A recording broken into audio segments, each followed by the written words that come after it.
before we get into this video, I just want to let you guys know that I have a very special friend joining me for this.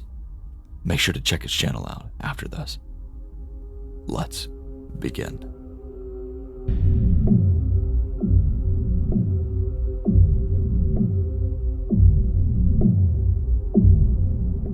I've never posted to this subreddit before, but after working with the authorities, I feel safe enough to share my story.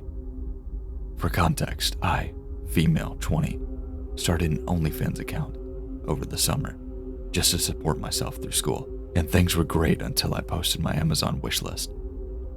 Amazon doesn't release your address to people who gift you items, but third-party sellers can, and that's where I went wrong. By the way, not trying to promote it on here either. This is a very frightening story, and I felt like it should be shared. In late July, I got a puppy. One night around 2 a.m., I took him outside to go to the bathroom. While he was doing his business, I noticed a car parked outside of my family's home. I saw a figure in the car and could tell that they were definitely looking at me, but I couldn't make out their face because it was pitch black outside. Feeling a bit uneasy, I picked up my puppy just to take him back inside, and when I started to move, the car parked in my driveway. I sprinted back inside and locked the door, but they never approached my house. The next morning I went to check the mail. There was an envelope addressed to my OnlyFans with $20 in it, but no note. I was currently still at my home with my parents who had no idea about my OnlyFans account, so I didn't mention it to them. A week later, I moved back to my college town just to get ready for school. At this time, I had stopped posting for the time being until I could figure out how they got my address. I've watched enough crime shows to know that there's a possibility I could be in danger. I live in a duplex with a gated parking lot, for reference. One morning, I was planning on vlogging my trip to Target because I was planning on starting a YouTube channel in the near future since OF felt unsafe. When I got to my car, it had been ransacked and my vlogging camera was missing.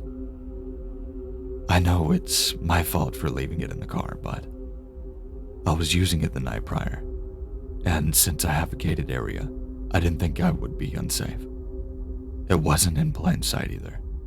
I had hidden it in the glove box. I used the camera to film my content, and the SD card was in there of my unreleased photos and videos. I know they stole it just for that SD card. Anyways, this is where the story gets weird. There are cameras outside in the parking lot, so we were able to watch this person break into my car and find the camera, and they didn't touch any of the other 7 cars in the lot. They knew which car was mine, which suggests that they had been watching me for a bit. After they got the camera, they walked around the duplex until stopping near my window. My bedroom faces out towards the street, and my blinds are broken, so it's very easy to see in. I have a curtain, but it doesn't cover my window all the way. This person watched me sleep for an hour or so. I have no idea why they didn't try to break in, but thank God they didn't. This person then sold the camera at a pawn shop, and since I knew the serial number, the police were able to find it. However, my SD card was missing. I believe the police are still trying to track them down now, but I have broken my lease and I moved to a new place, so hopefully that'll keep me safe. Hey to the guy who terrorized me at my home and my apartment and stole my camera. Let's not meet.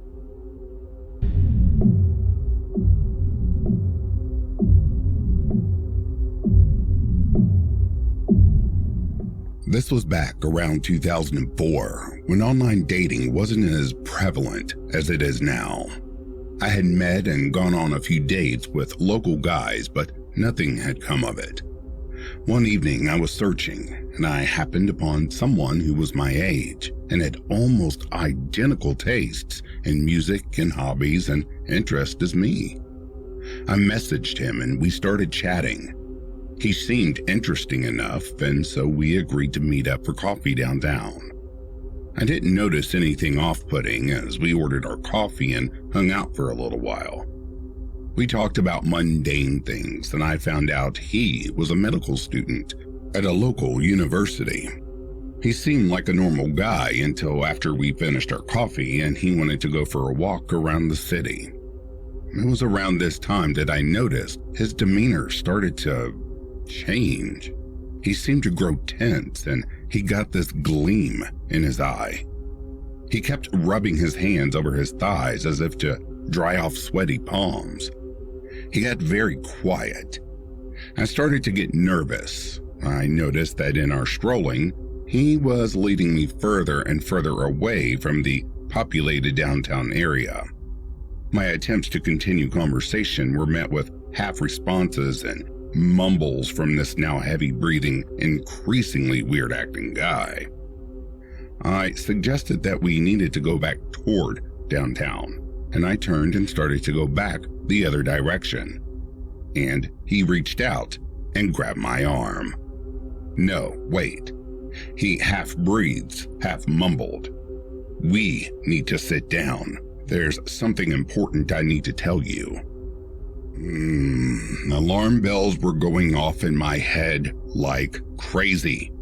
I knew I had to get away from this guy, but by this point we were far enough away from the downtown crowd that there would be no one to come to my immediate aid. I numbly allowed him to guide us over to a bench and sit down. He still held fast to my arm. He turned and stared at me in a way I can only describe as a predator eyeing prey, and he menacingly and proudly disclosed that he had been watching me for a very, very long time. He began to rattle off all this information he had been gathering about me. He knew which bars my friends and I hung out at and liked to listen to me laugh and talk with others, that he would just hang back in the crowd and watch me. He knew where I lived. He knew where I worked, when I worked. He knew where I went to school, when I had classes. He said he had been following me for quite some time. And then he said when he found me on that dating site, he specifically tailored his profile to mirror mine so that he could finally get to me. Still clutching my arm, he slid his other hand over to squeeze my thigh. And now that he had me, he was never going to let me go. The whole time the guy was rambling, I was acting nonchalant and nodding like none of it was a big deal, while inside, I was freaking out.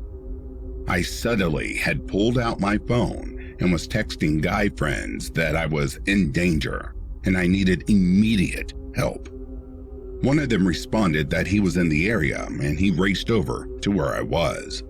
My heart was pounding out of my chest as I saw my guy friend's truck come down the street.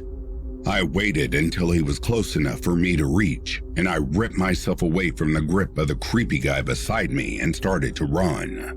The creepy guy began to chase after me, screaming obscenities. I could feel him gaining on me as I threw myself in the bed of my guy friend's truck, and he sped away. The creepy guy still on the sidewalk shouting and swearing. This was the last time I fooled around with online dating. I have no idea what this creepy guy was intending, but I've never been more terrified in my life.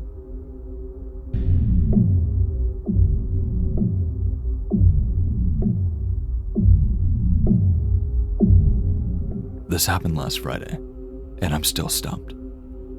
For reference, I'm a male in my late 20s, and I live with my girlfriend who is currently away on business. I work for a large financial institution in the UK and often work till very late, as I hate bringing work home.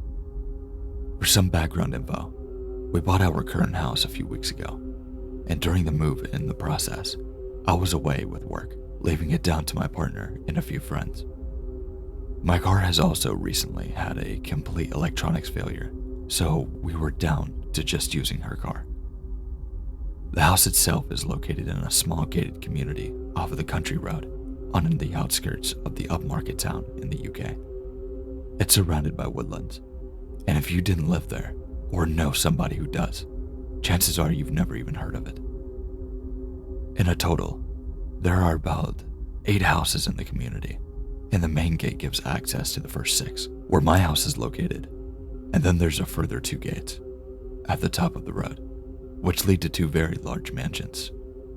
The houses which haven't got individual gates are all about 100 feet away from each other and have enclosed rear gardens. And the neighbors are all business types who are very often at work and keep to themselves. Anyways, about 2 days after leaving for my business trip, I get a call from my girlfriend who seems shaken up. She tells me that there's a man standing in the garden and that she can't see his face, but he's walking around and crouching in the tree line. So, concerned but 100% not convinced, as she does have a vivid imagination and it's the first time she's been home alone in our new house, I tell her to lock the doors, go to bed, and call the police if she sees him again. I return to our city's train station on Tuesday and agree with my girlfriend that she'll pick me up in her car. Then I'll take it home as she's scheduled to be in Manchester for a conference. I meet up with her, grab a coffee, see her off to her train, then drive her car back to our house. The time is roughly about 9 p.m. I park the car in the driveway, head inside, and I go ahead and take a shower. I then watch some reruns of King of the Hill, and then head to bed. Later that night, I get woken up by this light being shined into my bedroom window from downstairs. I get up to investigate, crouching to avoid being seen, and head into the study next to our bedroom. I then open the curtains and cover some French doors that lead to the small balcony. My heart drops when I see a man has now moved towards the back door and is trying the handle. The house is in an L shape, so although I can see him, he can't see me without moving around from the back door. He stops for a while, begins flashing his light on and off back into the woods before walking calmly back into them. I called the police and made a report. Nothing happens on Wednesday, but on Thursday, when I'm giving our cat a bath, she's a sphinx, she needs them, I hear the garage door being messed with. I'm in the bathroom directly behind the garage, so I move into the kitchen and get a knife before heading to the garage to check what's going on when the noise stops and I hear running down our driveway and away. I call the police and they send over an officer just to check out the property. All they find is some knife marks and scuffs on the bottom of the garage. On Friday, I get my car delivered from the dealership and decide to work from home. I also park my car in the garage, leaving my girlfriend's on the driveway.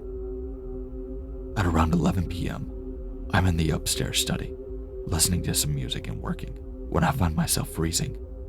I thought I was going to stop breathing as I felt someone watching me and turning to face the French doors. I see a man, nondescript looking, around 35, wearing a coat and gloves, carrying what looked like to be a torch, standing on my balcony. Our eyes meet. Now filled with rage, I go for one of my golf clubs from my golf bag and charge towards the door. He climbs down off the balcony and runs off into the woods. I've never seen this man in my life before, but I am sure that it's the same man that's been causing problems recently. It's also dawned on me that he would have only seen my girlfriend before, and only seen her car. Maybe he thought she lived alone. I've notified the police and have bought some security cameras just to install around the property, as well as parked my car on the drive with hers.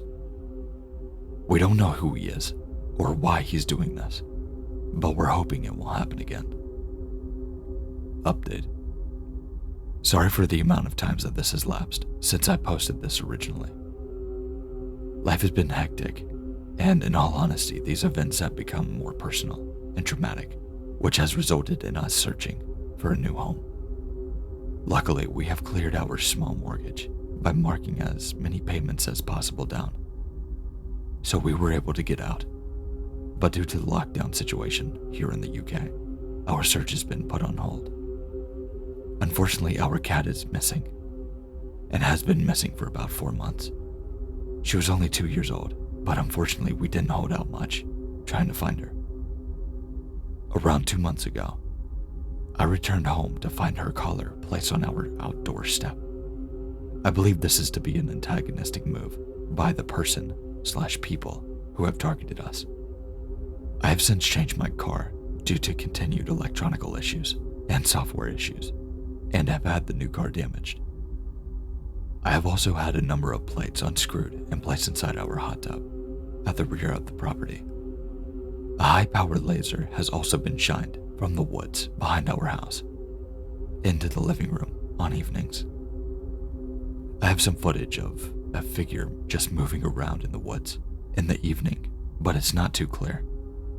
The cameras we had ordered were pretty useless, and they were destroyed within 2 weeks of having them when my partner and I were away. We are now certain that whoever is doing this is not looking to commit any act, but just to intimidate and harass us. I have ventured into the woods behind my house along with my ex-forces friend, just to look for any signs of life and to get a better idea of where these people are coming from. But we found nothing, although we felt we were being watched the entire time. And Greg, my pal from the army, even acknowledged this himself. This is a guy who is pretty hard to shake and has done several tours of service. We are hoping that we will be able to relocate when this lockdown has ended and our lives to return normal. Thanks for everyone's interest and support.